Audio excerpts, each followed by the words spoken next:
Satya Sara Prabhu. Prabhu doesn't need any introduction. We all know very well. We are seeing him every day of the week, one or the other program. Now recently launched a Monday program also, which complete question and answers. And Prabhu is spending a tremendous amount of time and his energy for inculcating the Sanatan Dharma, all of us, and transforming hundreds of families. His selfless services um, uh, inspiring each one of us to progress and continue in our spiritual path. Uh, Thank you, Satya Sara Prabhu, for enlightening us with the Sanatan Dharma and practicing in day-to-day life. With that, we will be welcome. We are welcome Satya Sara Prabhu with loudly chanting one time Hare Krishna Mahamantra.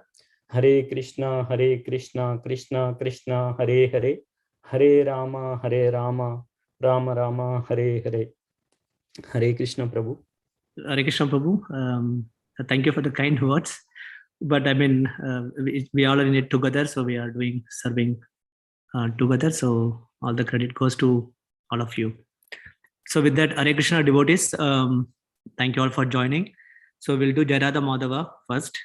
Then we'll discuss today's class. Jaya Radha Madhava Kunja Bihari Jaya Madhava Bihari Jaya Gopi Jana Vallabha Girivaradari Pijana Vallabha Girivaradari Yashodanandana Vraja Janaranjana Dana Vraja Janaranjana Yamuna Tira Vanachari Tira Vanachari Jaya Radha Madhava Kunja Bihari Radha Madhava Kunja Bihari Jaya Shri Krishna Chaitanya Prabhu Nityananda Shri Advaita Gadadhar Shivashadi Gaura Bhaktavinda Shri Krishna Chaitanya Prabhu Nityananda Shri Advaita Gadadhar Shivashadi Gaura Bhaktavinda Hare Krishna, Hare Krishna, Krishna Krishna, Hare Hare, Hare Rama, Hare Rama, Rama Rama, Hare Hare. Krishna, Hare Krishna, Krishna Krishna, Hare Hare, Hare Rama, Hare Rama, Rama Rama, Hare Hare. Hare Krishna, Hare Krishna, Krishna Krishna, Hare Hare, Hare Rama, Hare Rama, Rama Rama, Hare Hare. Hare Krishna, Krishna Krishna Hare Hare, Hare Rama Hare Rama, Rama Rama Hare Hare. Jaya Prabhupada, Jaya Prabhupada, Jaya Prabhupada, Jaya Prabhupada, Prabhupada, Jaya Prabhupada, Jaya Prabhupada, Jaya Prabhupada, Jaya Guru Deva, Jaya Guru Deva, Jaya Guru Deva, Jaya Guru Deva. Jaya Guru Deva, Jaya Guru Deva, Jaya Guru Deva. Nittai Gaura Hari Bol, Hari Bol, Hari Bol. Nittai Gaura Hari Bol, Gaura Hari Bol, Hari Bol, Hari Bol. Nittai Gaura Hari Bol. Shri Shri Radha Neelmadhav भगवान की जय, श्री श्री राधा दामोदर भगवान की जय, श्री श्री लक्ष्मी नरसिंह देव भगवान की जय, श्री श्री प्रहलाद महाराज की जय, श्री श्री निताय गौर नटराज भगवान की जय, शिला प्रभुपाद की जय, शिला गुरुदेव की जय, गौर प्रेमानंदे, हरि हरि बोल. Hare Krishna devotees. So today we are going to read from Shikshastakam. So it's a beautiful prayers. There are 8 verses written by Lord Chaitanya Mahaprabhu, in which basically describes the glories of the chanting of the holy name. It's very unique in the sense that this is the only works credited to Chaitanya Mahaprabhu. He never wrote any long things like Rupa Goswami or Jiva Goswami, like that. He apparently wrote these 8 verses with his own hands. So very, very powerful prayers. It appears at the end of Chaitanya Charitamrita, you see. Shikshastakam means, Shiksha means teachings or instructions, and Ashtakam means 8 verses. So that's why we recite these beautiful prayers, very powerful prayers every day.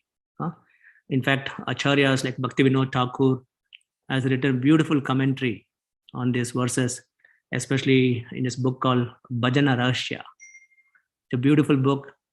That's ultimately, Raganuga type of work, but the beautiful book. I mean, it talks about the inner meanings of these verses.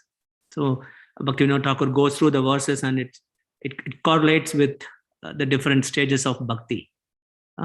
So Rupa Goswami defines the different stages, right? There's a Shraddha, Sadhu Sangha, Bhajana Kriya, Anatta Nivritti, Nishta, Ruchi, Ashakti, then Bhava, Prema. So Bhaktivinoda Thakur beautifully, connects these verses to different stages of bhakti and explains it beautifully. So that's the inspiration for today's class. So we're going to look at these verses from that point of view. I would like to cover maybe 1 or 2 verses today, and we'll continue other verses in the next opportunity that we get. So that's the idea. So before we start, let's offer our prayers. Om Jnanatimirandasya Jnananjana Salakaya Saksharan Malitam Mena Tasmai Shri Gurave Namaha Mukam Karoti Vachalam Pangam Langayate Girim Yatkripa Tamaham Vande Shri Gurun Dinataranam. So we all know Chaitanya Mahaprabhu. Lord Chaitanya Mahaprabhu is Krishna himself in his pure devotee form. It took the particular aspect of bhakti. Can anyone tell which aspect of bhakti it took, and he presented it as Yuga Dharma? Devotee, Prabhuji. It's a devotee form, but which aspect of bhakti?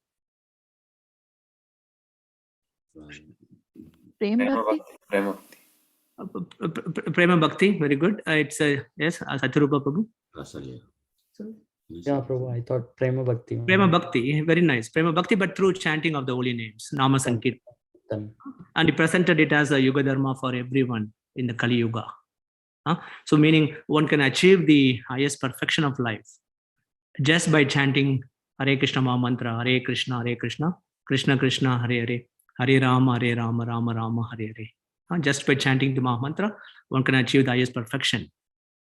And Mahaprabhu's mercy is that it requires the least qualification also. So you don't need any qualification for chanting. Just faith alone is enough. Little bit faith to start with. So what is the highest perfection? What is the highest goal of life? What is the highest goal of life according to our Siddhanta?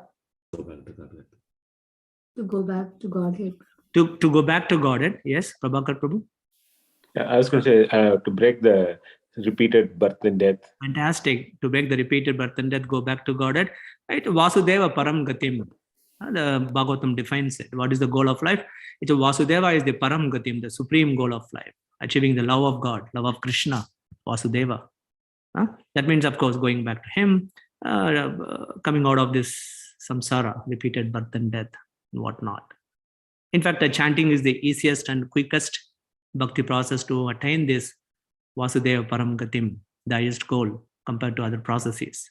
Karma Kanda, Karma Yoga, Jnana Yoga, Ashtanga Yoga. There are so many processes, but chanting of the holy name, that is the highest. It delivers us from the cycle of repeated birth and death, old age and disease. Finally, it gives Krishna prema, love of God.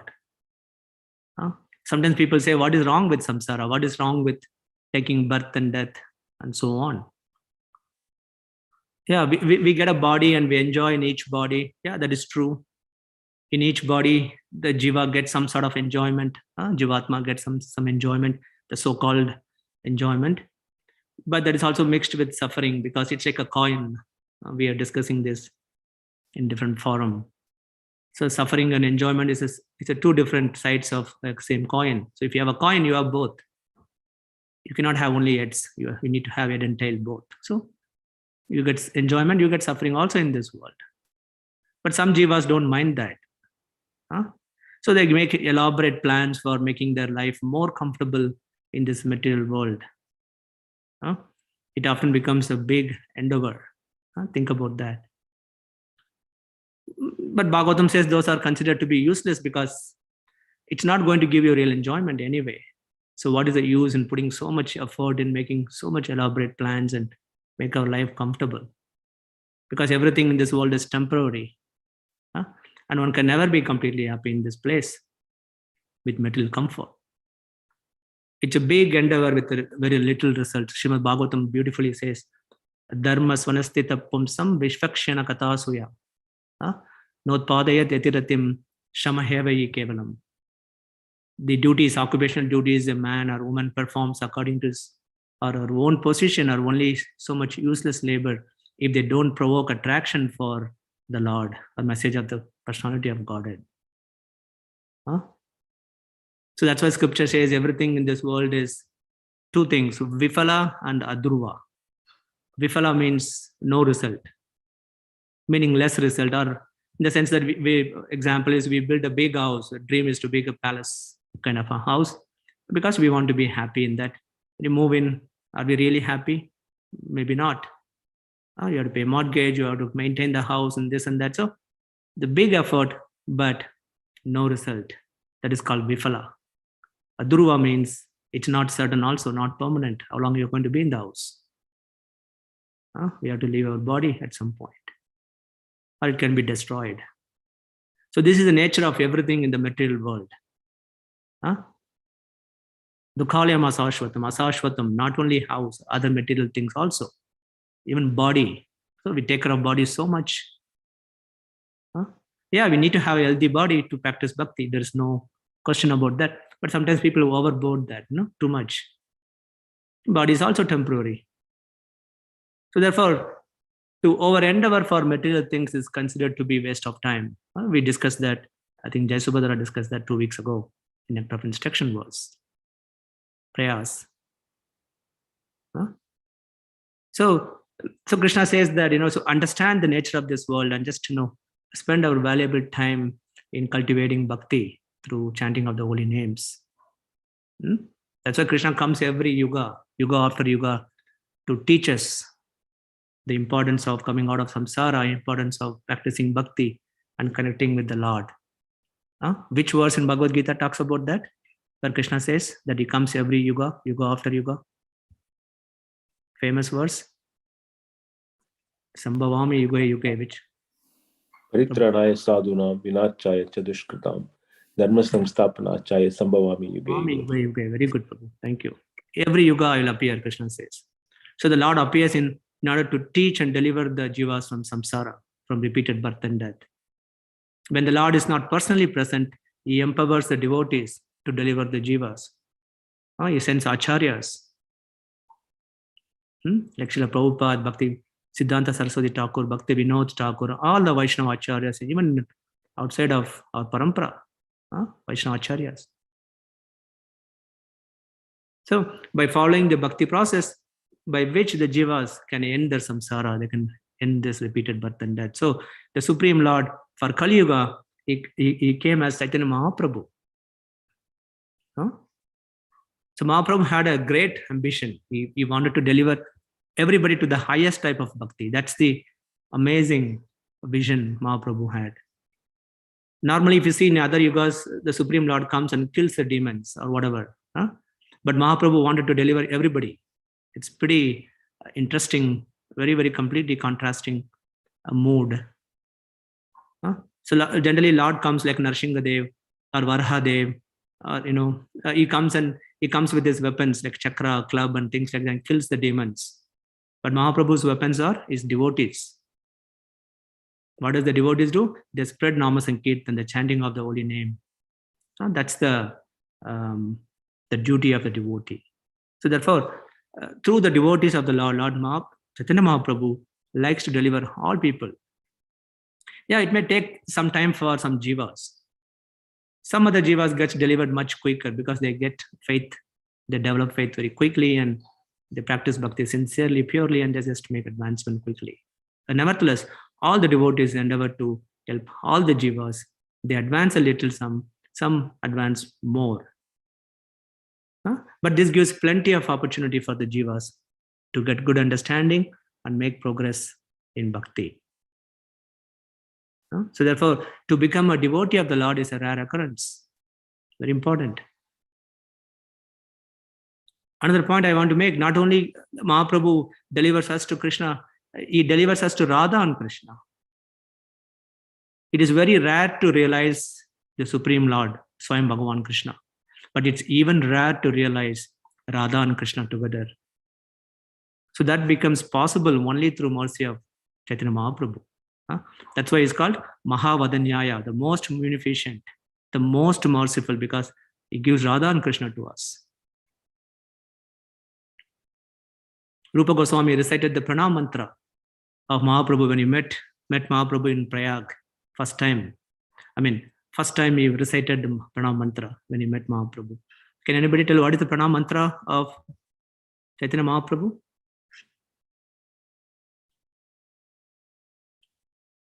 Namo Mahavadanyaya Krishna Prem Pradayate Krishnaya Krishna Chaitanya Namne Gaurtushe Namah. Fantastic, Prachimataji. So, Namo Mahavadanyaya Krishna Prema Pradayate Krishnaya Krishna Chaitanya Namne Gaurtushe Namah. Mahavadanyaya, the most munificent, most merciful, because he gives Radha and Krishna to us. So the mercy of Mahaprabhu is very necessary in order to realize Radha and Krishna. So that's why we have a rule in our deity worship. What is the rule? We worship Radha and Krishna, but in order to worship Radha and Krishna, we have to worship Chaitanya Mahaprabhu. So by the mercy of Mahaprabhu, we can realize Radha and Krishna. Very important point to understand. So it's important to recognize Mahaprabhu and follow his instructions. His instructions are beautifully given in this 8 verses of Sikshastakam. So the first verse, I'm just going to a summary of all the 8 verses, how it connects to Rupa Goswami's different stages of bhakti. Then we dive deeper into the verse. The first verse of Sikshastakam is meant to instill faith in Lord's holy name. So that is Shraddha. The first verse gives us the faith in the holy name. So that's Shraddha. Second verse describes the characteristics of Sadhu Sangha, Bhajana Kriya, and anartha nivritti. Very important. While chanting the holy name. So then, that is, while chanting, we must become free from offenses and become free from all the unwanted things in our heart. Anartha nivritti happens. And we chant in sadhu sangha under the guidance of Guru, sadhus, and Shastra. Then the third verse describes the characteristics of Nishtha Bhakti. Nishtha, study, practice, not like ups and downs according to emotions, mental emotions. Very, very steady, focused. Meaning when a person comes to the platform of Nishtha and executes Bhakti with steady faith, then it displays the quality of humility. That's the third verse. So we display humility when we have steady faith in Bhakti. Then verse 4 of Shikshashtakam describes the stage of Ruchi, meaning one develops taste for chanting, taste for devotional services, activities. Without taste, devotional services becomes a little bit mechanical. You develop taste for it, meaning we start to develop a relationship with the Lord, and there is a reciprocation. And that taste intensifies. Then we come to the stage of Ashakti, that is described in verse 5, where Ashakti, the Krishna, directly reciprocates, and we experience bliss. Then verse 6 describes the Bhava stage, meaning the beginning stages of the love for God, love for Krishna. That is described in verse 6. And verse 7 describes the highest stage of Prema. It's like a Vipralamba stage, the love in separation. We miss Krishna's presence. And in verse 8 describes the Sambhoga, a love in meeting. Meet Krishna face to face, like that. So like that, Bhaktivinoda Thakur equates them. So let's look at the first two verse. Radha Prabhu, can you please share the screen? Yeah. So I'm going to read the Sanskrit, and then we'll read the translation and we'll go. So it's a beautiful verse. Cheto darpana marjanam bhava mahadavangi nirvapanam shreya kairava chandrika vitaranam vidyavadu jivanam anandam buddhivardhanam pratipadam purnamrita svadanam sarvatma snapanam param vijayate Shri Krishna sankirtanam. So translation, Radha Prabhu, you want to read the translation? Sure, Prabhu. Thank you, Prabhu. Translation. Let there be all victory for the chanting of the holy name of the Lord Krishna, which can cleanse the mirror of the heart and stop the miseries of the blazing fire of material existence. That chanting is the waxing moon that spreads the white lotus of good fortune for all living entities. It is the life and soul of all educations. The chanting of the holy name of Krishna expands the blissful ocean of transcendental life. It gives a cooling effect to everyone and enables one to taste full nectar at every step. Beautiful. Thank you, Prabhu.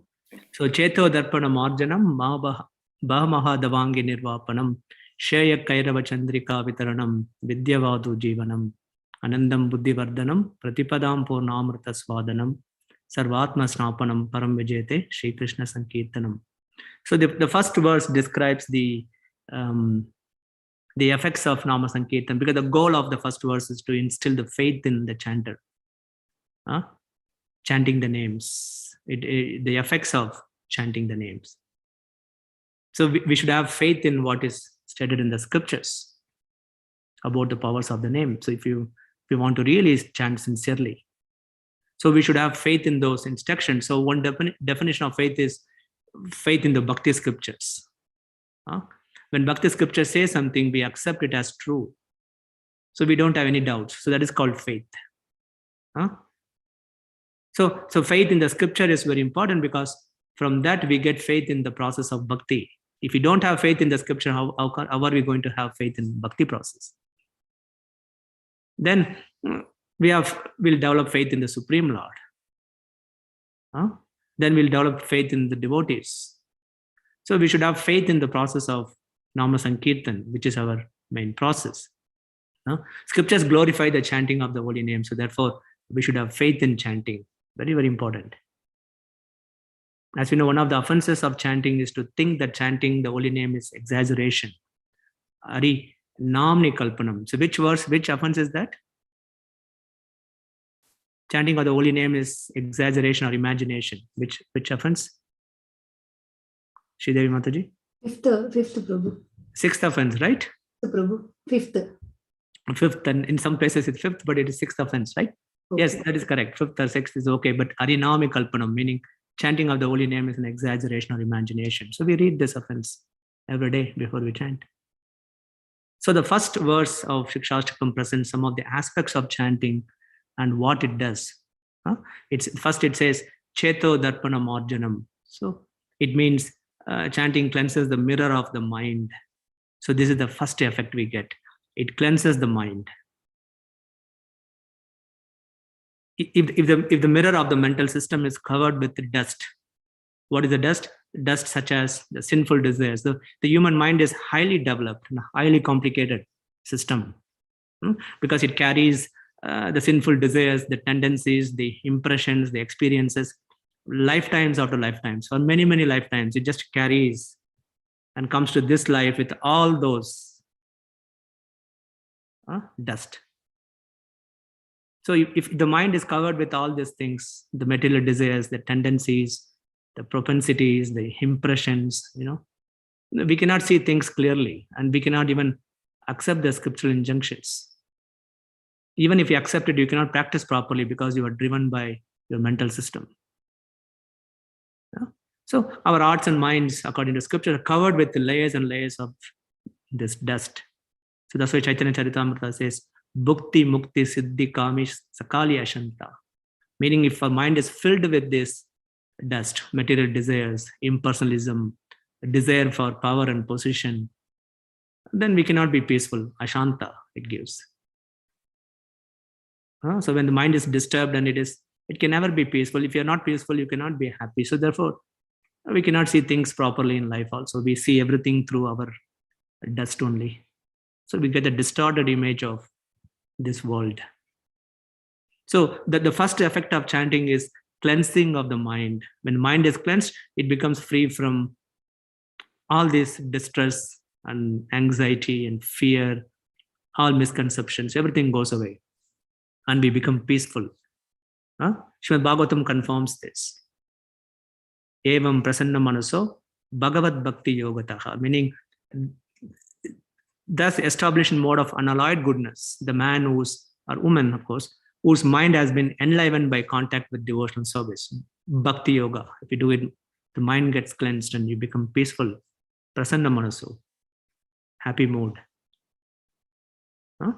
In fact, that is the goal of Varnashrama system. If you take what is the goal of Varnashrama system, this social system is to elevate everybody. So you discharge your ashrama duties, your spiritual duties, you discharge your varna duties, your occupational duties perfectly, then you achieve purification of mind. That's what, in the simplistic term, what Varnashrama system means. You may be a husband, wife, children, whatever, and you may be a brahmachari, grahastha, or vanaprastha, sannyasi. You perform your duties, so gradually you get purified by this system, Varnashrama system. So Varnashrama system's goal is, you cannot purify people in one lifetime. It is tough. Yeah, some people get purified, of course, but it takes lifetimes. So it is a very big process that you go through lifetime after lifetime to come to the stage of purified mind. That is the Varnashrama system. But in fact, chanting of the holy name gives us the end result of Varnashrama system just like that. It just purifies the heart and mind. That's the first effect of chanting. Mahaprabhu says, Cheto Darpanam Arjanam. So you can understand the power of chanting. You don't need to wait for lifetimes after lifetimes to get purified. It just at once purifies it if you chant or if you start chanting. First effect of the chanting. Then second effect is it extinguishes the blazing fire of material life. Bhava Maha Davangi Nirvapanam. Blazing conflagration of material life. Now, what does it mean?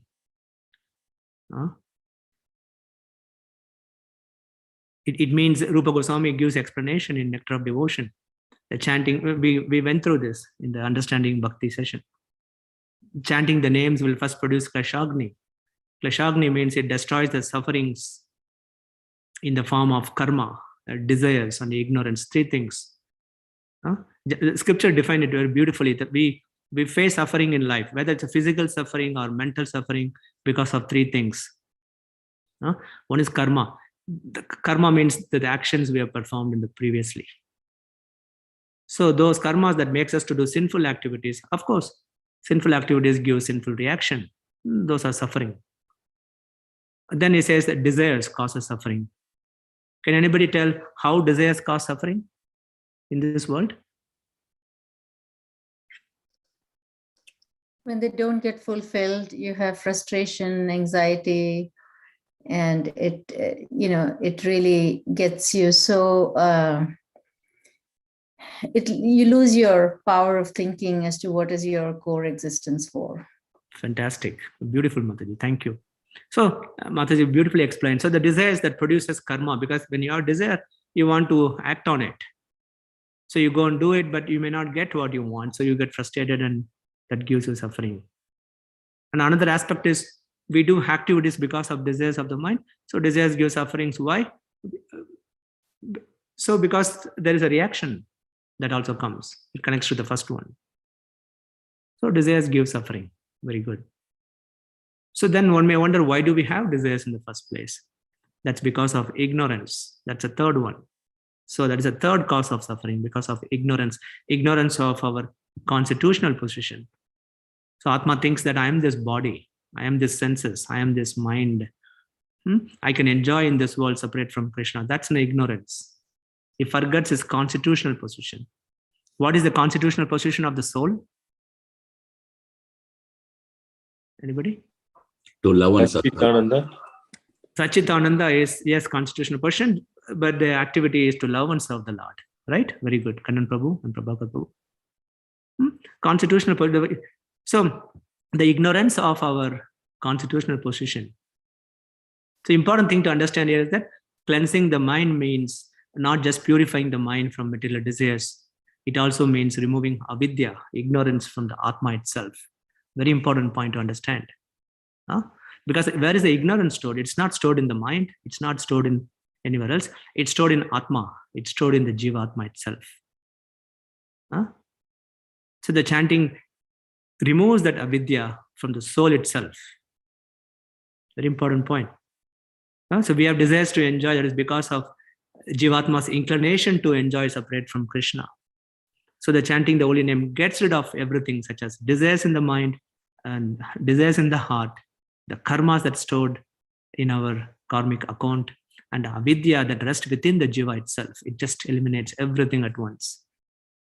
That's the power of chanting. But that's why Chaitanya Charitamrita describes the jiva, the conditioned souls in the material world, as bahirmukha.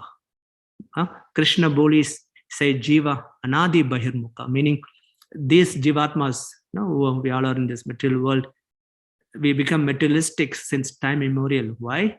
Time immemorial, because we forgot Krishna. We forget Krishna and try to enjoy the different types of miseries comes. So bahirmukha means the jivas who are anti-Krishna, who are opposed to the Lord. They don't want to recognize the Lord. That's the ignorance. So the process of chanting does remove that ignorance. In that way, one gets purified. That is Bhava Mahadavangi Nirvapanam. So it means that we are always accruing karma, always suffering due to karma. Then we are always getting another body. So we are always coming to this world, and again we are suffering. So in that sense, all the jivas in the material world is always in the forest fire of material existence.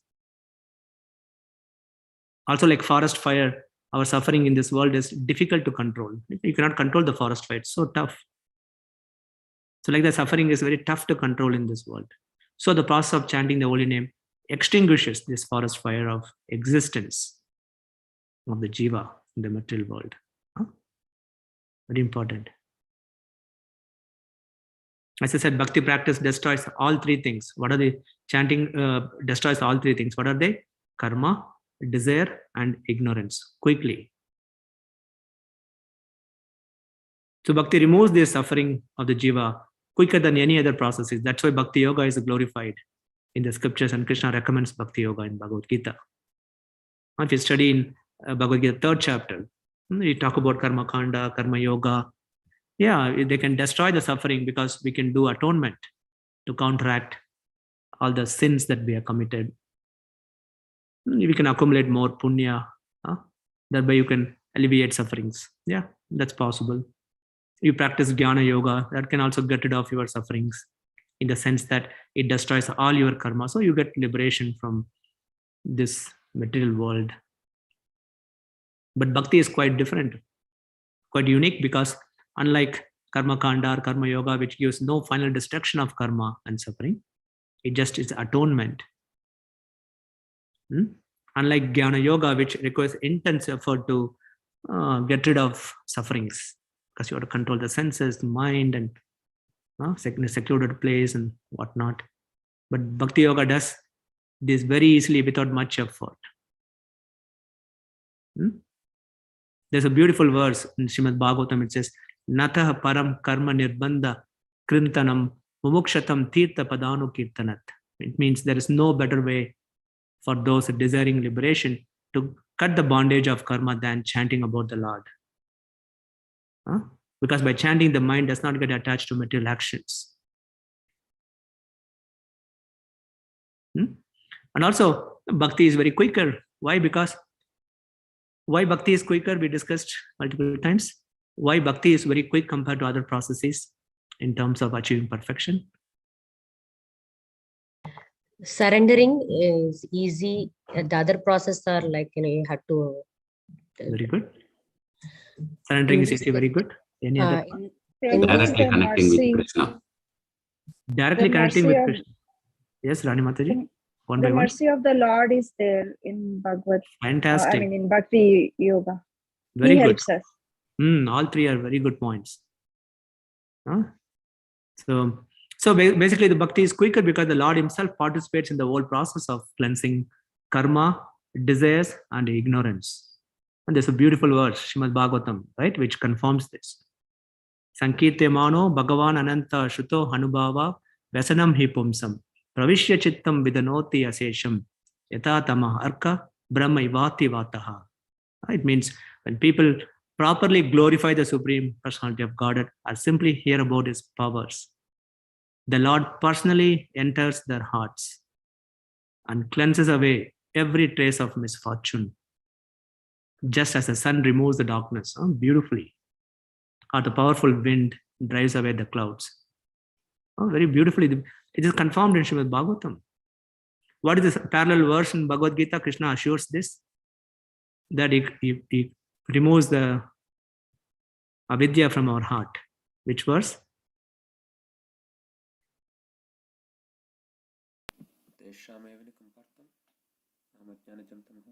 Radha Prabhu, you have to speak loudly. Tesham evane kampartam aham ajnanajam tamha nashiyami atma bhavasto jnanadipena vasudha. Dipena Bhashvata. To show the special mercy.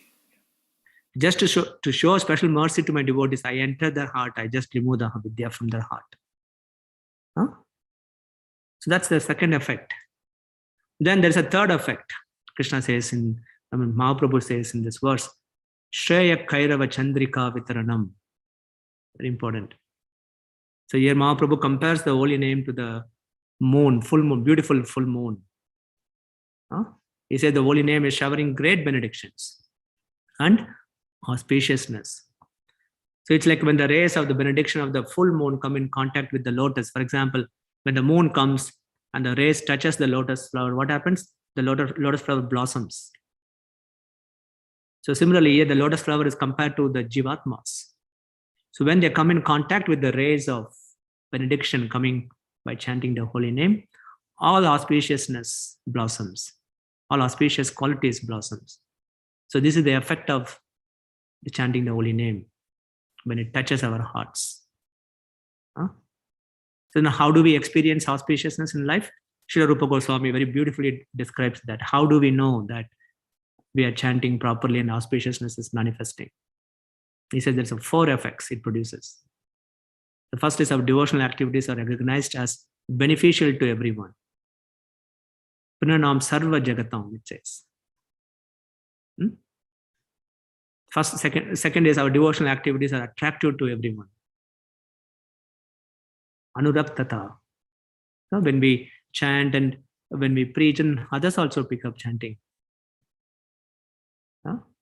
One displays saintly qualities and good character. The pristine qualities start to manifest. Sadguna, Rupa Goswami says. Because when Anatta Nivarti happens, the good qualities manifest. The positive qualities will start to manifest. You become less angry, less greedy, less lusty, less envious.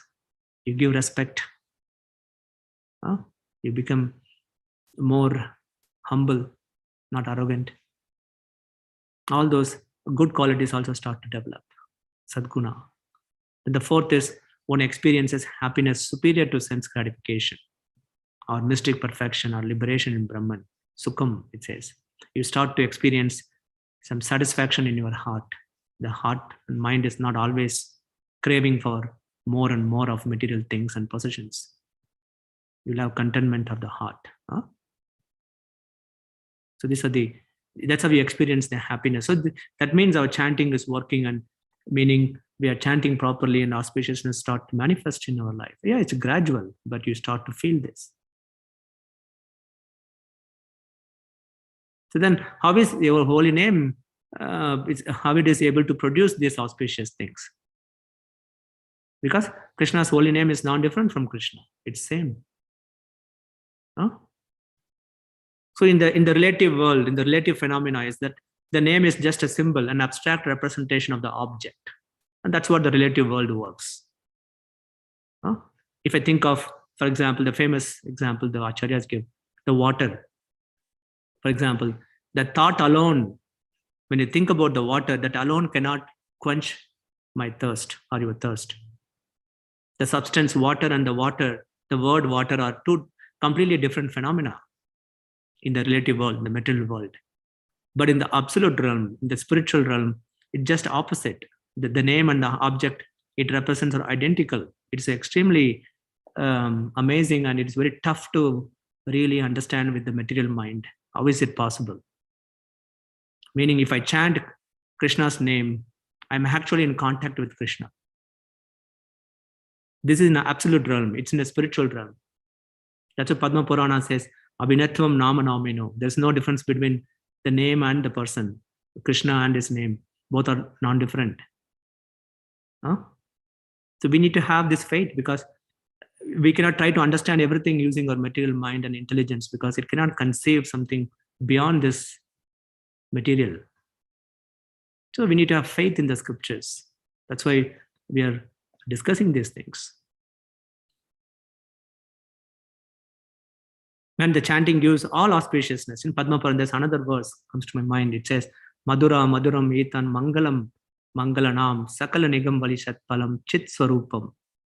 Meaning, the Krishna's name is the sweetest of sweetest things. Madhura Madhuram Etan Mangalam Mangalanam, most auspicious of auspicious things. And Sakala Nigam Valisat Palam, in the sense the transcendental fruit of the wine of all Vedic literature. So therefore, the chanting is the highest of all. So it gives the most auspicious things. Mangalam Mangalanam, the most auspicious things in our life. That's the effect of the third effect of chanting, according to Mahaprabhu. Then there's a fourth effect of chanting. Chanting is the life of all spiritual knowledge. Vidya Vadu Jivanam. Beautifully put it. It means when we chant nicely, spiritual knowledge manifests to the jivas. It's revealed in our heart. How? Just by chanting the holy names, avidya gets destroyed. We just discussed. When avidya gets destroyed in the Atma realizes the full knowledge. So we get vidya automatically. Meaning the knowledge replaces the ignorance. There's a beautiful verse in Garuda Puran. It said, Yat Ichasi Param Jnanam Jnanat Gyanat yat paramam padam. Yad adrena rajendra kuru govinda kirtanam. It means, O king, if you want to achieve the highest knowledge by which you may attain the supreme abode, paramam padam, then perform govinda kirtanam with firm faith. So the knowledge comes automatically because our capacity to understand the spiritual concepts increases when avidya is removed from the heart. So when we chant nicely, the highest knowledge, which is the knowledge about the Supreme Lord, is gradually revealed to us. Yes, we can get some knowledge by reading the scriptures yourself or whatever, but the knowledge becomes realized only when we chant properly. Otherwise, it will become just a theoretical knowledge. It won't move your heart. It won't transform your heart. You'll be just the information basket. The knowledge is which gives rise to thinking of Krishna and which destroys ignorance. So chanting is a life of knowledge or wife of knowledge. Vidya Vadu Jivanam, Mahaprabhu says.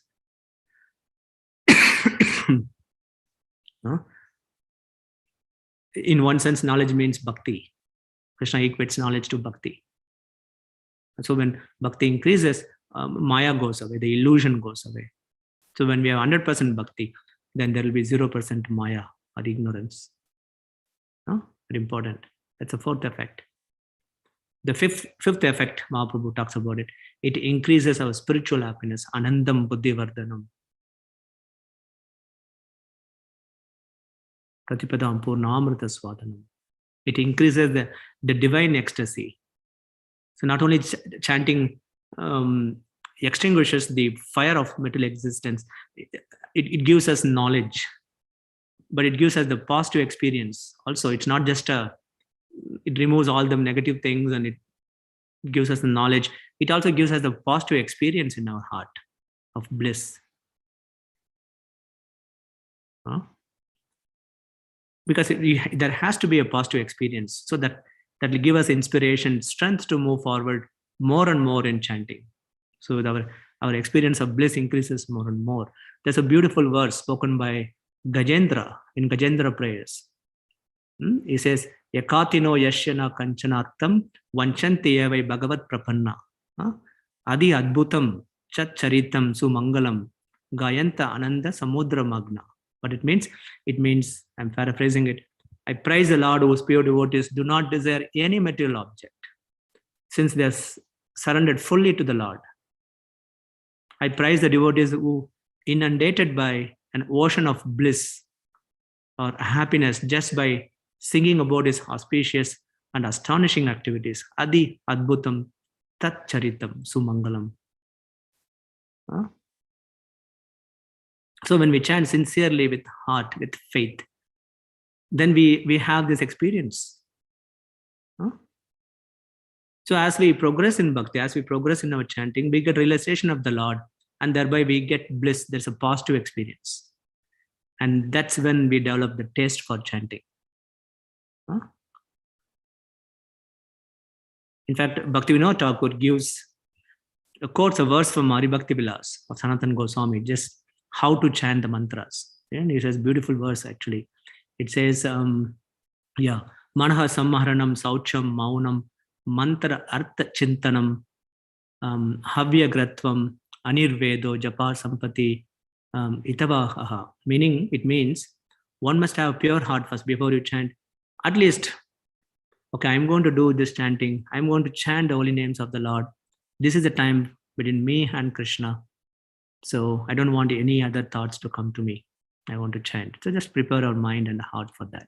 So that's a pure heart. Then while chanting, the mind goes here and there. Bring back, control the mind. Then it says one must be silent, maunam, not talking, watching, this and that. Just take the beat and just focus and chant. Then mantra artha chintanam. One must understand or affectionately remember the meaning of mantra. What exactly Hare Krishna mantra is. But then in order to do this, we need to have steadiness and patience. We need to be patient.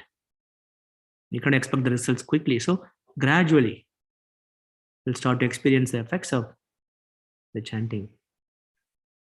So this, the verse is the cause of success in chanting the mantras. Basically, this verse is related to chanting deity mantras. When you do deity worship, we recite mantras. So we remember this verse when you recite deity mantras. But we can also apply this to chanting. That's what Bhakti Vinod says. Bhakti Vinod Thakur says. Huh? As we know, there are no rules for chanting Mahamantra. But if you chant nicely with attention, purity, not thinking about material things, that's what this sloka says. Just remembering the meaning of Mahamantra, then we have success in our chanting. So then there is a sixth effect spoken by Mahaprabhu, which is Sarvatma Snapanam. Sarva Atma Snapanam. Snapanam means purifying. It purifies. So Sarvatma Snapanam means Atma is fully satisfied and purified at once by chanting the holy names of the Lord. Because there is the Atma is craving for the Lord's association. When it connects with the Lord through chanting, then it gets completely purified and satisfied also. That is Sarva Atma Snapanam. So then Mahaprabhu says at the end, Param Vijayate Shri Krishna Sankirtanam. So we should go on with chanting. This is his benediction. Very important point. He said, Param Vijayate Shri Krishna Sankirtanam. Let chanting be victorious in all directions. So the holy name alone of the Lord, when it is chanted by sincere devotees, not only bestows the 6 remarkable effects that we just talked about, but it spreads out and expands to create victory all over the world. Victory over illusion, victory over the ignorance, Maya, and create victory throughout the world. That's what Mahaprabhu's benediction is. So in this way, we should have a strong faith in the results of chanting, as outlined in the first verse of Sikshastakam. So faithful chanting is very, very important. So that's why Mahaprabhu spoke this verse, so that instill faith in us, because it is absolute truth. Bhakti Vinod Thakur says the faithful chanting means conviction that all one's duties will be taken care of automatically by the Lord. All one's pious activities will be complete by chanting the holy name. So that faith has to be there. So that's why we are discussing from the scriptures, so that to have that faith, the faithful chanting is extremely important to advance in bhakti. So that's the first verse of Sikshastakam. Then there is so we'll maybe cover the second verse also. Radha Damas Prabhu, can you go to the second verse?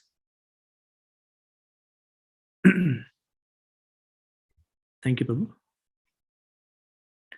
So it says, Nam Nam Akari Bahuda Nija Sarva Saktis. Nam Nam Akari Bahuda Nija Sarva Saktis. Tatrarpita Niyamita Smaranena Kalaha. Itadashi Tava Kripa Bhagavan Mamapi Durdaivam Hidirisham Iha Janina Anuragaha. Beautiful sloka. Translation, Prabhu. O my Lord, your holy name alone can render all benedictions to the living beings. And thus you have hundreds and millions of names like Krishna and Govinda. In these transcendental names, you have invested all your transcendental energies. There are not even a hard and fast rules for chanting these names. O my Lord, out of your kindness, you enabled us to easily approach you by your holy names. But I am so unfortunate that I have no attraction for them. I'll go back to the verse. So, Nam Nam Akari Bahuda Nija Sarva Saktis Tatrarpita Niyamita Smaranena Kalaha Itadashi Tavakripa Bhagavan Mamapi Durdaiva Midirisham Yajaninanu Nanu Raha. Beautiful verse. So, let's look at this verse. Nam Nam Akari Bahuda. It means Krishna has many names. And there is a verse in Namastakam Namastaka has a verse that beautifully describes few of the names of Krishna that can increase our attachment to the holy name. No? It says Agadamana, Yashoda Nandana, Nandasuno, Kamala Nayana, Gopi Chandra, Vrindavanendra, Pranata Karuna, Krishna Viti, Aneka Swarupa. So these are some of the names. So Twayi Maharati Uche, that verse says, Namastakam, meaning it means, O killer of demon Aha, O son of Yashoda, Yashoda Nandana, Nanda Suno, O son of Nanda Maharaj, O lotus-eyed one, Kamala Nayana, O moon of the gopis, Gopi Chandra, Vrindavanendra, O Lord of Vrindavan, Pranata Karuna, merciful to the submissive, Krishna, Krishna. You are mercifully manifested in various forms. May my attachment for you be greatly increased. Oh, beautiful. By understanding the features, by understanding the remarkable attributes of Krishna, increase our attraction to the holy names. So that is Nam Nam Akari Bahuda, means Krishna has many, many names. Then there is, it says Nija Sarva Saktis Tatrarpita. In the interest of time, I'm going a little fast. Meaning Krishna has invested all his powers in his names. That's what it says, Nija Sarva Shaktis. In Harinam Chintamani says, in the name we have Lord's form, the qualities and the activities of Krishna, all within the holy name. So when we chant, we realize all these three things of Krishna. So Skanda Puran says, whatever potency to avoid auspiciousness and destroy sin may be found in the performance of charity, penances, austerities, visiting holy tirthas, worshipping devatas, performing Rajasuya Yagna or Aswamedha Yagna, or attainment of knowledge related to the soul. That potency has been invested in the holy name of Sri Hari. We need to understand this point. So the name is more powerful than karma, jnana, and yoga because it is Chintamani. It can give prema also. It's a desire tree or touchstone. It can give whatever you desire. So it can give the highest point in bhakti, which is Krishna prema. It has power to do everything. So then this verse says, Niyamita smaranena kalaha. It means there is no rule of time in chanting the name. This means we can chant at any time. Vaishvanara Samhita, there is one of the Samhitas that says that there is no restriction regarding place or time, nor is there consideration of purity or impurity simply by the performance of chanting Lord's name. One can achieve the highest liberation. It says, Na desha kala niyamo, na saucha asaucha, nirnaya param sankirtanat eva, rama rameti muchate. Just by chanting the name of Lord Ram, Lord Krishna, there is nothing, there is no consideration for anything. But however, chanting is recommended in Brahma Muhurta. Brahma Muhurta is approximately 1.5 hours before sunrise. Why do we need to chant in Brahma Muhurta? I know many of you chant. Why? Anybody? Any point? Mode of goodness. The mode of goodness is predominant during that time. Very good, Prabhu. Swarna Manju Mataji. It's that time of the day when your mind is free from a lot of the day-to-day anxieties and there is more purity in the environment. So the chanting effect is much more potent. Fantastic, Mataji. Very nice. Rani Mataji. Prabhu, it's as in the name Brahma Muhurta. Muhurta means time, Brahma. That's when the Lord is most prevalently available to his devotees. Well, Lord is available in all time, right? But yeah. So basically the Manusmriti says that, that is the time the divine personalities move over the earth. So to take benefit of the divine powers and blessings, we must be awake during Brahma Muhurta. Very, very important. And Shripad Madhvacharya says this: during Brahma Muhurta, the tamasic powers are in sleeping state. As Kannan Prabhu was saying. So the mind and intelligence, like Swarnamanjari Mataji was saying, are positively oriented in Brahma Muhurta. So one can quickly get absorbed in meditation. So that's why we memorize the slokas in the morning. That's the tip. No? The ability to memorize is also strong in the morning because the mind and intelligence are influenced by the mode of goodness. So they are positively oriented. Yesterday we were discussing in Bhakti Sastri, Ya Nisha Sarva Bhutanam Tashyam Jagrati Samyami Yashyam Jagrati Bhutani Sa Nisha Pashyato Muni. What is night for all beings is the time of awakening for the self-controlled, Sita Pragya. And the time of awakening for all beings is the night for introspective sage. So we should take advantage of Brahma Muhurta. And practically speaking, also the mind is well rested, refreshed after a good sleep. So it's quite calm and serene. So we can chant a more focused way. Very important Brahma Muhurta. Anyway, so coming back to the verse. So the other processes are very strict in Karma Yoga. To do some rituals, we need to have a proper place, and those rituals need to be done in certain times. For Jnana Yoga also, we have to study at certain times. In Ashtanga Yoga also, you have to choose a clean place and you have to sit down and put a kusa grass. You have to put deer skin, sit on it.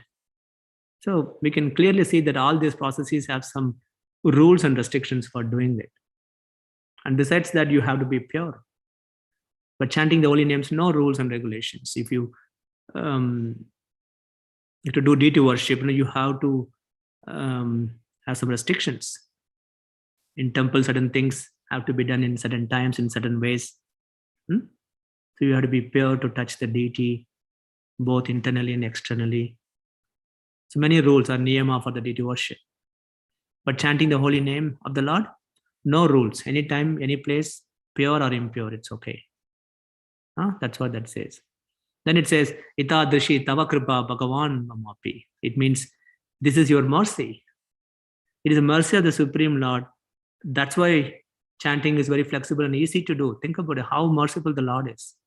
He just relaxed everything and just gave his Maha Mantra, Hare Krishna, Krishna Krishna, Hare Hare. Hare Rama, Rama Rama, Hare Hare. It is the Kripa of the Lord. He made it very, very easy to practice bhakti in Kali Yuga. Then the verse says, Duddaivam Idrisham Yajan Janinanu Ragaha. But I am so unfortunate that I have no attraction for the name, Prabhu says. The symptoms of misfortune, I mean, even Srimad Bhagavatam describes this in one of the verses. Daivenate atadiyo bhagavat prasangat. The person who are bereft of all auspicious performance of chanting and hearing about your transcendental activities are certainly misfortune. If you lose a taste for chanting, you are a misfortunate person. You're also bereft of good sense. So that's the feeling Mahaprabhu is explaining here. People who are strongly attached to material body and material opulence, Bhoga, Aishwarya, they cannot chant properly because it bewilders the mind, human intelligence. You're so attached to your body, your material possessions and things like that. Those people cannot have firm faith in chanting. Bhaktivinoda Thakur says there are 4 types of anarthas attributed to jivatmas. Attraction to Maya or material body. What are they? Tattva Vibrama, he says first. It means illusion about spiritual knowledge. This person does not know who is God, who is Jiva, what is matter. No? In the sense that he is ignorant of Sambandha Gyan. Also, this person does not know the position of the holy name. They think that holy name is the material and this is like, something somebody is telling. Why should I do it? That kind of attitude. They don't understand the position of the Supreme Lord.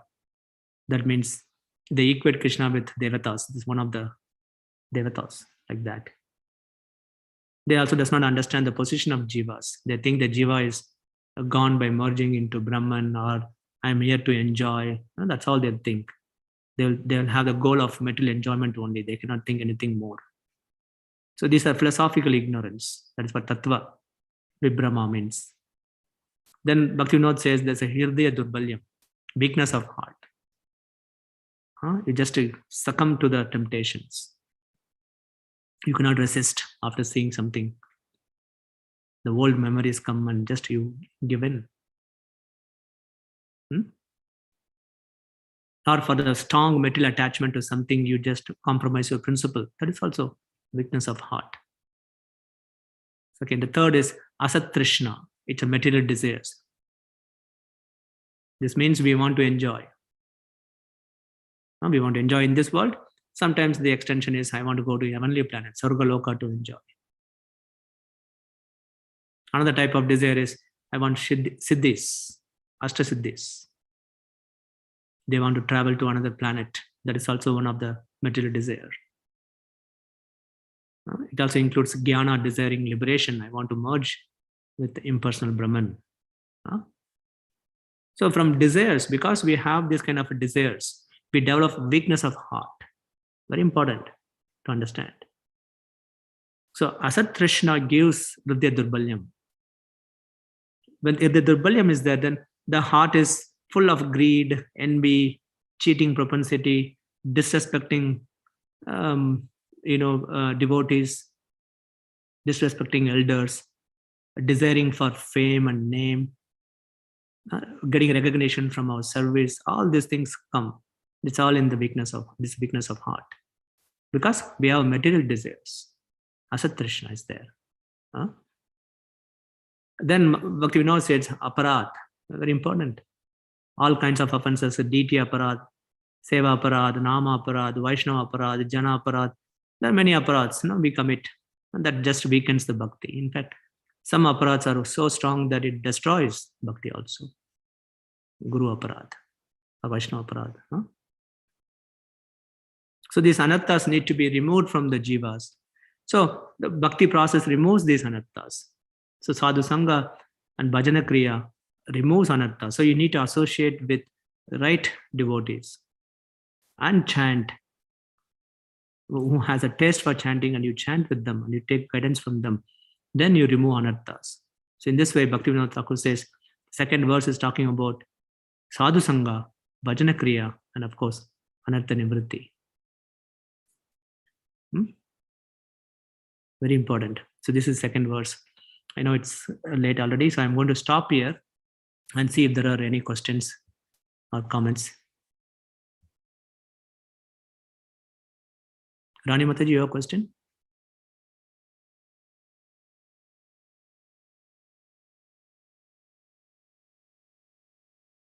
No, Prabhu. Sorry, I forgot to take the hand down. Okay.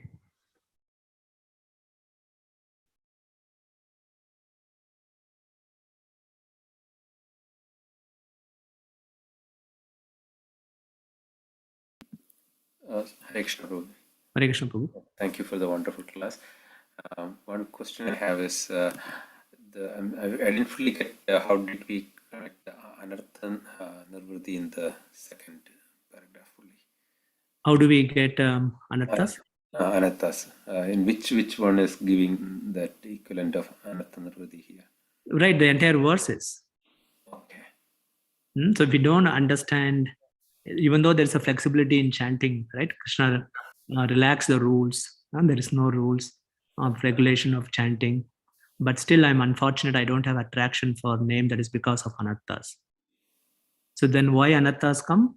Because of these four things I talked about. There's a material desires, the weakness of heart, and there is a philosophical illusion, ignorance we have. We don't understand what is the name. Then, of course, we commit aparat.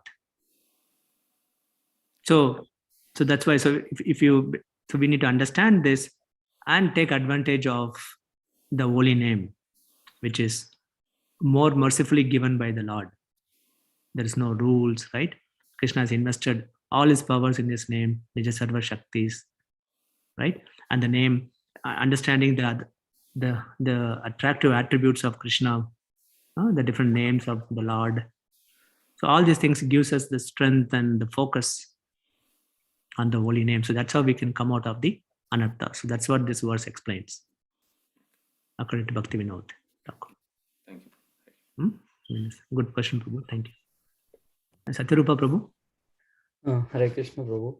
Thank you for wonderful class, Prabhu. Prabhu, you mentioned qualities of chanting gives 4 auspiciousnesses. So I missed the first one, Prabhu. The second is others also chanting. Third one, good qualities manifest. And fourth one, superior happiness is contentment of life. The first one I missed, Prabhu. The first one is like our devotional activities are recognized as beneficial to everyone. Meaning, we perform devotional service. People start to experience that it benefits me, so they just take up the process as well. It's not just for me. First it's me, then I distribute to others as well. Jagatam, it is like we also will have a realization that it is not just me. In the initial stages we'll say, okay, let me just practice myself, let me just do this one. Then you start to see the benefit of that for every living entity. Right? So that you experience it, then you give it to others as well. Okay, bro. Thank you, bro. The second point is you attract it to everyone. People get attracted automatically by seeing our qualities, by seeing our dedication, our sincerity. So that they also get attracted. Yeah. Okay. Thank you. That's a difference. Yeah. Good question. Latika Mataji. Lalita Kund Mataji. Hare Krishna, Prabhu. Wonderful class. Thank you again, Prabhu. So my question is, Prabhu, we just talked about how we have to try to, get rid of apradhas that we do, or, arthanavritti. So, and one of them is, you give respect to others, other devotees, elders. How do you do that when you have seen not such exemplary behavior from them? And yes, because now we are devotees, we understand on the surface, yes, I will give them respect. But how do you do that from the heart, where you are able to overlook their past behavior or weaknesses? Well, I mean, finding there will be imperfection in everything in this world. Krishna himself says that there's nothing is pure in this material world, so there will be some imperfections. But we need to look at what is my duty here. So we have to be duty conscious in those kind of situations. Okay, so my duty is to serve. It could be our parents, it could be our in-laws, or it could be our uncles and aunts or whatever.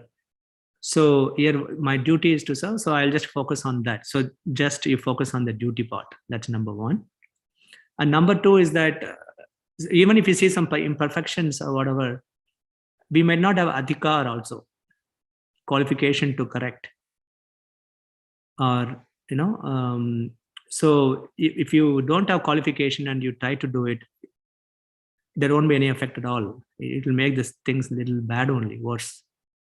So in that case, you need to find somebody who can help them or correct them and have a chat with them, because sometimes we may be misunderstanding.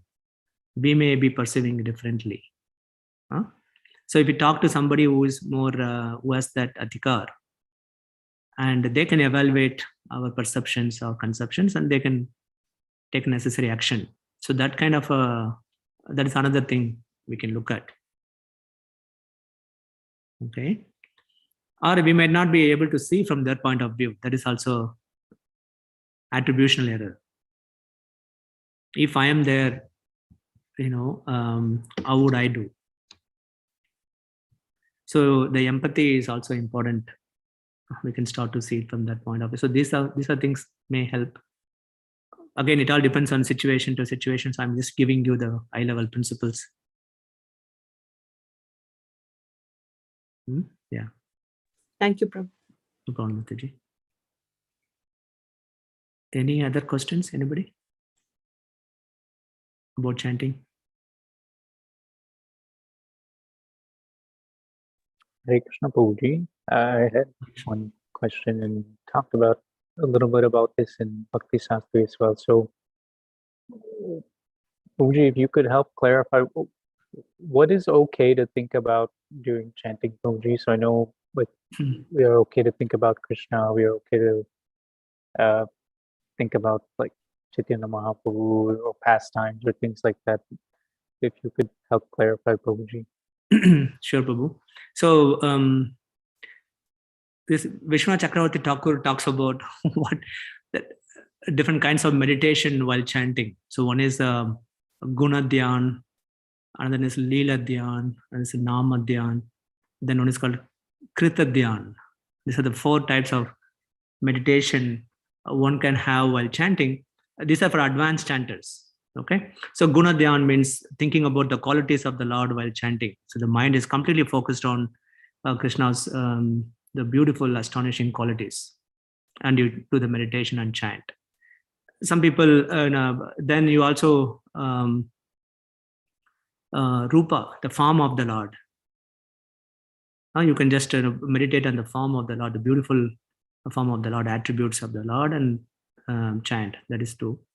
Then there is a Leela, the pastimes of the Lord. You can meditate on the pastimes and chant. Krita Dhyan means you think about the devotional activities and you chant. The services are assigned to you and you completely focus on that and chant. But these kind of meditation while chanting is the highest. It's like a very advanced chanters. They have this kind of a meditation. It's not recommended for people in the very beginning stages of chanting, in the Nama Bhash chanting or Nama Parat. At least we should be chanting Nama Bhash. So Nama Bhash, it's not recommended. It's for a Suddha Nam, like a very advanced stages, advanced chanters, they do this kind of meditation because the mind is completely under their control. For example, Kritadan chanting means, meditation means, like there is a story, I don't want to go into detail. There's one South Indian Brahmana. He has no pure love. He has a pure love for Krishna. And you, in this mind, when he was doing his bhajan, japa, in his mind, he was thinking about making a sweet rice for Krishna. That is Kritadan, because that is his service. He has to cook and offer to the Lord deity next morning. So he was chanting and he was meditating on it. So in the meditation, he puts his hand into that pot to see if it is cooked or not. He burnt his finger, really. Even though he was not cooking, he was just meditating on the service and he's chanting. And his chanting is so pure. It's a Manasa Seva. And when he just in the meditation, he is putting his finger. And when he came out of that meditation, he saw his finger is burnt. So that is the level of chanting we are talking about, in the sense that you completely absorb in the Lord's services. So that is Vishwanath Chakravarti talks about this kind of meditation while chanting, but for beginners, or at least the people who chant with, trying to chant without offense or whatever, what is recommended is Srila Prabhupada gave a beautiful thing. Attentive chanting is extremely important before we go to the high level things. Meaning we have to focus. First, you have to have a sincere heart. So make up our mind that I'm going to sincerely chant. I understand the importance of chanting. I understand the power of the holy names. So I want to sincerely chant. That's the number one attitude. Okay. Number 2 is pronouncing the name properly. This is like a quality chanting. We have to pronounce the Maha Mantra properly, number 2. Number 3, we have to hear what we are chanting. Extremely important. Okay, so sincere heart, sincerely preparing your mind that I'm going to have this chanting very sincerely. Tell the mind before you chant. Have full faith in chanting. That's another one.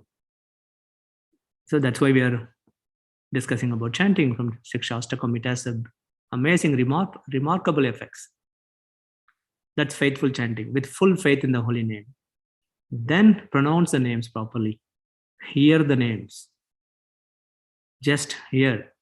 Mind will go, you have to bring it back. Mind will go somewhere, you have to bring it back. Asamsayam mahabaho mano durnigraham chalam abhyasena tu kaunteya vairagyana cha grayate. It's difficult to control the mind, but by constant practice, by detachment, one can control, Krishna says. So bring back the mind. So, and hear the holy names. That's all we have to do. This is called quality chanting for the beginners. Remember, what are the 4 things? Sincerity of mind, full faith in the holy names. Then what is the 3rd one? Unmute and speak. Pronouncing the names correctly. Pronouncing the name properly. 4th one is you hear the holy names when you're chanting. This is called quality chanting for the beginners. When we continue, and also of course offenses, when sincerity includes knowing that offense, okay, I don't want to commit these 10 offenses. Krishna, please help me. So when we chant like that, we'll come to the advanced stage. So we'll come from Nama Aparadh to Nama Bhash, from Nama Bhash to Suddhanam. So when you advance in chanting, then this kind of meditations come. So if you're not advanced, but you're thinking about other things, then it will be inattentive chanting. So that's what happens to chanters, right? We start to chant. That's why they say that don't chant in an atmosphere where it is very distracting. Some people chant by looking at the kid. Some people chant by looking at the Facebook. Some people chant by cooking, whatever. Or chant in a place where it is very, very not conducive at all. So that's why it is recommended that you chant in a temple room or puja room, so where it's very conducive. So anyway, I don't know if I answer your question, Prashant Prabhu, but no, thank you, Prabhuji. That makes it very clear what steps I should be doing when I'm chanting. Thank you, Prabhuji.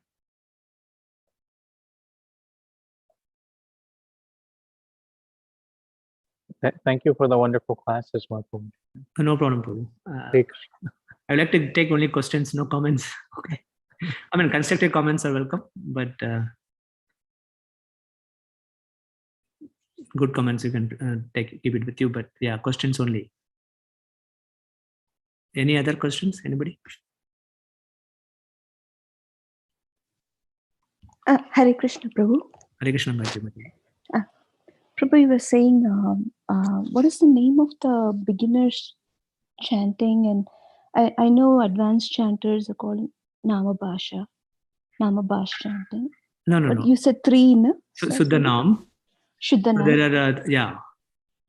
So there are 3 types of chanting. One is called Nama Aparadh, meaning, the 10 offenses we recite. Yes, Prabhu.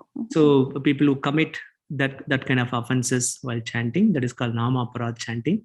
Okay. So those devotees have to progress to Nama Bhash. Okay. Nama Bhash is better than Aparadh. Here we are sincerely trying to free ourselves from the offenses. Krishna, I do not want to make these offenses. Please help me. Okay. So that's the fundamental difference between Nama Aparadh and Nama Bhash, because we are not fully out of these offenses, but we are sincerely trying. So Krishna sees that. Okay, you are trying your best. I will help you. So, and the Nama Bhash also, that we don't have the proper, precise understanding of the holy name, chanting, why we are chanting. That also comes under Nama Bhash. But that is why we need to have proper association. So where in association you learn what is chanting, why we have to chant, what are the effects, as we discussed today. So those things will take us to Nama Bhash. Then we advance to Suddhanam, the pure name. Okay. This is chanting with knowledge, chanting with purity, chanting with minimum of anarthas. Okay. Or minimum of material obstacles. So in this type of chanting, we get quick progress and achieve prema. Achieve prema. And it's also this Nama Aparadh, Nama Bhash, and Suddhanam can also be understood as the gradation of our faith in the holy name. Oh, right. Okay. Because sometimes people ask, okay, so how do we know where I am? Which am I doing Nama Aparadh or Nama Bhash or Suddhanam, whatever. It all depends on our dependence on the holy name. That's an important point. I realized that, so the more, the degree of our, the sense of dependency on the holy name should tell us where we are in our chanting. Right, Prabhu. So that's how we measure our progress in bhakti in our chanting also, how much we depend on the holy name. So that's another measure. Sure, Prabhu. Sure, Prabhu. Thank you so much, Prabhu. No problem. Thanks. Hare Krishna, Prabhu.